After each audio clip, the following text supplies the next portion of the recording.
Bora te atualizar sobre o fiasco da Taça Guanabara quando o assunto é bilheteria. Quase 80% dos jogos terminaram no prejuízo. Isso significa que de cada 10 partidas, 8 terminaram com o clube mandante tendo de arcar com despesas. As receitas com venda de ingressos não foi suficiente para cobrir todos os gastos com a abertura do estádio. Foram 46 partidas com prejuízo das 66 disputadas ao longo da Taça Guanabara. Detalhe importante, nenhum clube escapou de ter pelo menos um jogo com prejuízo. Nicola, e o Flamengo? Média de público de 39 mil torcedores. O Flamengo não teve nenhum prejuízo, certo? Errado. Foram 2 partidas com prejuízo contra o Boa Vista e também contra o Volta Redonda. Ainda assim, o Flamengo foi aquele que mais faturou, foram 4 milhões e 600 mil reais de superávit na soma de todas as partidas. Isso tem muito a ver com o fato de o Flamengo ter feito jogos fora do Rio. Desses 4 milhões e 600 mil, 3 milhões e 600 mil foram obtidos com transferência de mandos para bem longe do Rio de Janeiro. O segundo clube que mais faturou com bilheteria no campeonato estadual foi o Vasco, 3 milhões e 200 mil, como aconteceu com o Flamengo. A maior parte dessa grana com jogos para fora do estado foram 4 partidas e 2 milhões e 400 mil reais. Se Flamengo e Vasco terminaram no azul, não dá para dizer o mesmo em relação ao Botafogo e Fluminense. O Botafogo registrou um prejuízo na soma de seus jogos de 583 mil reais. 8 dos 11 jogos do Botafogo tiveram prejuízo. Já o Fluminense teve um déficit de 775 mil reais.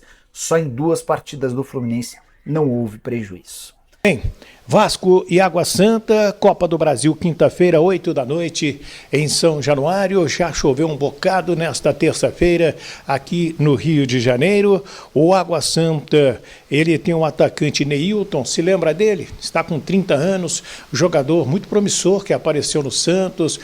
Muita gente o comparava até a Neymar. Passou aqui no Rio, jogou pelo Botafogo, muito habilidoso, e hoje joga pela equipe do Água Santa, que é o adversário do Vasco na quinta-feira. O Água Santa vem de derrota no Paulistão para o São Bernardo, fora de casa 2-0, e na Arena Barueri vai enfrentar o Corinthians na próxima rodada do Paulistão. É um jogo difícil para o Vasco, sim, mas o Vasco está crescendo rodada a rodada. Isso aí as pessoas estão percebendo, os críticos, todo mundo sabe da importância que é a sequência de jogos. E Dimitri Payet sendo esse grande nome, o Galdames, Pablo Galdames no meio campo fazendo ótimas atuações. Tivemos também no último jogo a primeira partida desde o início do garoto Esforça, que agradou bastante, mas Zé Gabriel já está liberado para voltar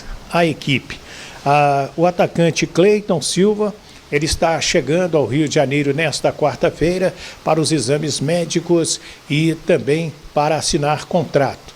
Inicialmente por empréstimo, mas o Vasco já deve comprar esse atacante de 25 anos. Sua segunda temporada lá em Portugal é o seu melhor momento.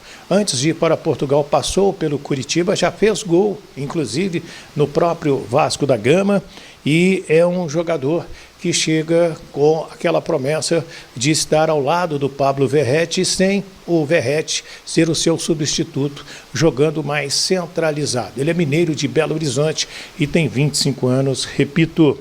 Já que eu estou falando de jogador, o Vasco não quer liberar o Maicon para a equipe do Vitória. O Vitória ofereceu 2 anos de contrato ao Maicon. E isso convenceu os agentes do zagueiro, que está no Vasco da Gama, é um dos líderes do grupo, é um jogador muito útil, né? Quando entra tem feito belas partidas. O Ramon Dias, o Emiliano Dias gostam muito dele, e o Vasco não quer liberar o Maicon para o Vitória. A gente lembra que a janela será fechada quinta-feira, às 23h59, para transferências dentro do Brasil. Então, se o Vasco estiver contratando, ou se alguém quiser jogador do Vasco, tem que se antecipar, tem que ser até quinta-feira, porque aí a janela fecha e só reabre no dia 10 de julho. E aí, para muitos, é a principal janela da temporada.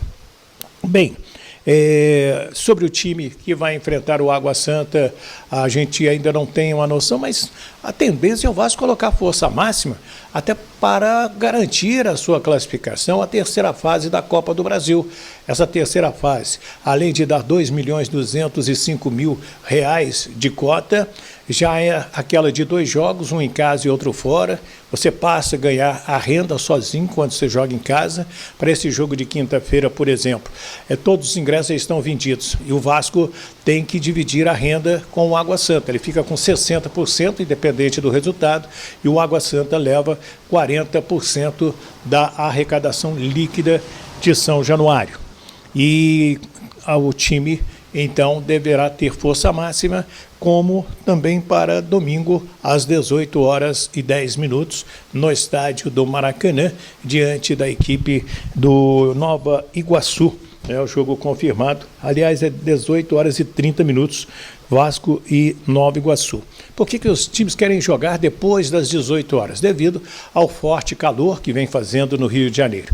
O Fla-Flu, por exemplo, será sábado, 21h. Eu vi muita gente reclamando desse horário. E o Vasco no domingo, às 18h30. Meu amigo Antônio, guitarrista da banda Os Selvagens, até me perguntou, mas por que o Vasco tem que jogar no domingo e o Fla-Flu tem que ser no sábado? Porque o Vasco joga na quinta-feira à noite e tem aquele acordo, né, com o Ministério do Trabalho, com o Sindicato dos Preparadores Físicos, dos atletas, de dar aquele prazo de 66 horas, no mínimo, entre uma partida e outra. Eu quero falar da licitação do Maracanã, depois eu falo do Conselho Técnico da CBF, porque eu vi na imprensa, né, a abertura dos envelopes da proposta técnica, e aqui tem 60% aí de peso. E quantos jogos mais você disser para o Maracanã que você vai fazer no estádio, melhor é para a sua proposta. E o Vasco apresentou, além dos seus jogos, além dos jogos da dupla Fla-Flu, os jogos também do Brusque de Santa Catarina e do Santos. Isso chamou muita atenção, né? Principalmente do pessoal do Flamengo. Foi o Rodrigo Duque de Abrantes, segundo uma matéria que eu li no UOL, de que falou, olha, me contaram que viram lá, e não podia contar, tinha uma confidencialidade, um troço assim, a cláusula de sigilo, então não poderia contar o que estava acontecendo. A gente sente um certo desespero na dupla Fla-Flu, até porque a proposta financeira do consórcio Vasco W Torre é muito interessante, a informação que eu tenho. E a dupla Fla-Flu, se não tiver um empurrãozinho, a ajuda de alguém, de repente não vai ganhar esta concorrência dos 20 anos. Mesmo com o Vasco garantindo que eles poderão jogar no Maracanã tranquilamente, Flamengo e Fluminense, como jogam atualmente, e não deixam o Vasco e o Botafogo atuarem, tendo o mando de campo no Maracanã. Então, por que o Brusque? O Brusque está reformando o seu estádio e pode fazer alguns jogos no Maracanã, por que não? Nós temos um número grande de catarinenses no Rio de Janeiro, né? Além de trazer também pessoas curiosas, o time adversário vir jogo no Maracanã. Por que o Santos? O Santos, para quem não sabe, nos anos 60, ele adotou o Maracanã, aquele Santos de Pelé. O Santos foi campeão do mundo jogando no Maracanã. O Santos ganhou o Libertadores da América jogando no Maracanã. Então era comum o Santos jogar no Rio de Janeiro. Adotou o Maracanã como seu grande estádio. E ele vai ter a Vila Belmiro com a W Torre sendo refeito a Vila Belmiro. E vai precisar de um estádio. Então o Vasco tem um pré-acordo com o Santos, tem um pré-acordo com o Brusque para jogar no Maracanã, se o Vasco ganhar a concorrência de 20 anos do Maracanã. Certo? Deixa eu falar aqui, minha gente, a respeito do Conselho Técnico da Série A.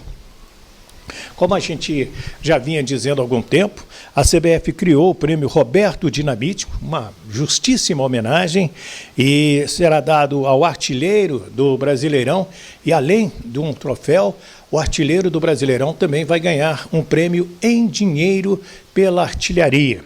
O Bob Dinamite é o maior artilheiro dos campeonatos brasileiros, marcou 190 gols.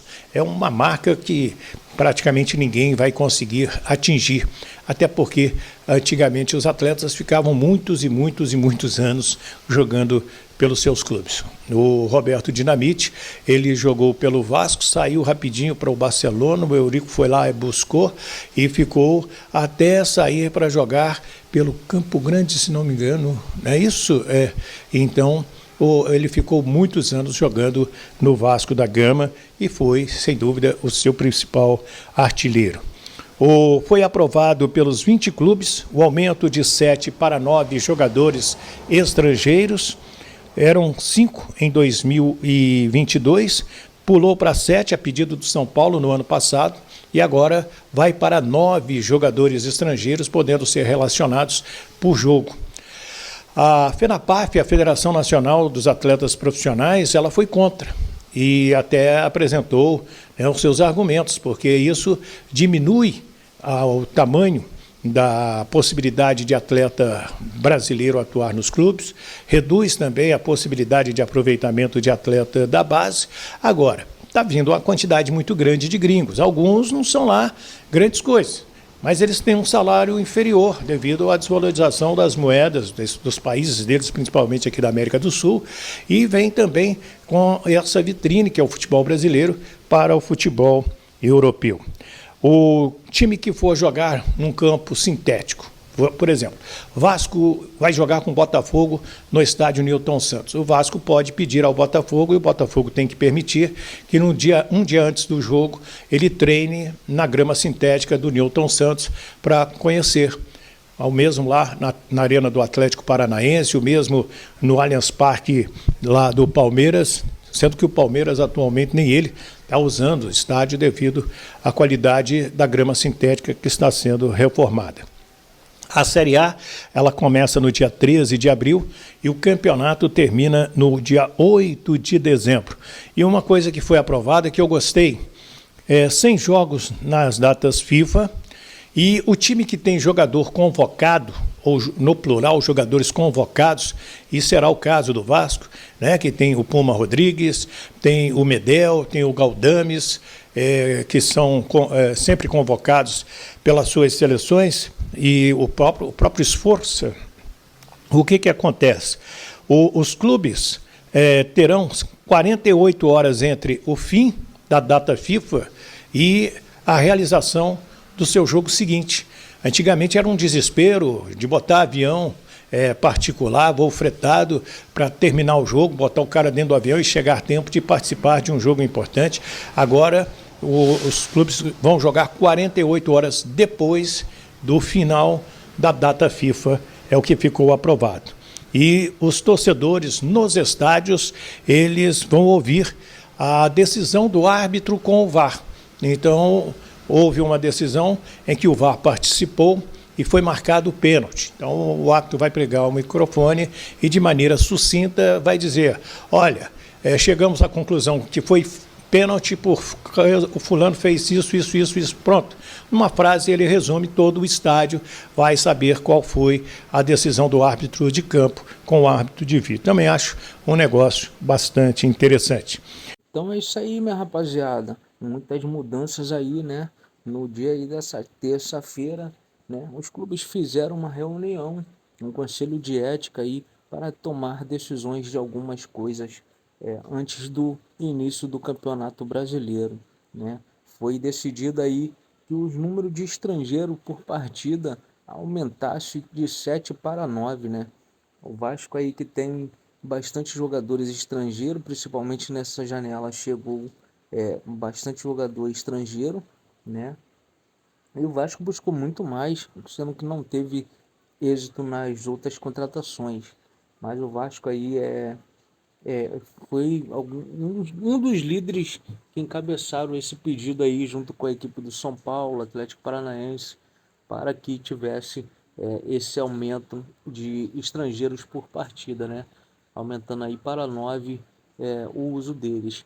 Também foi decidido nesse conselho de ética que os clubes que mandam jogos com gramado sintético, né, permita que o clube visitante chegue um dia antes, né, e peça para poder fazer um treinamento específico no estádio.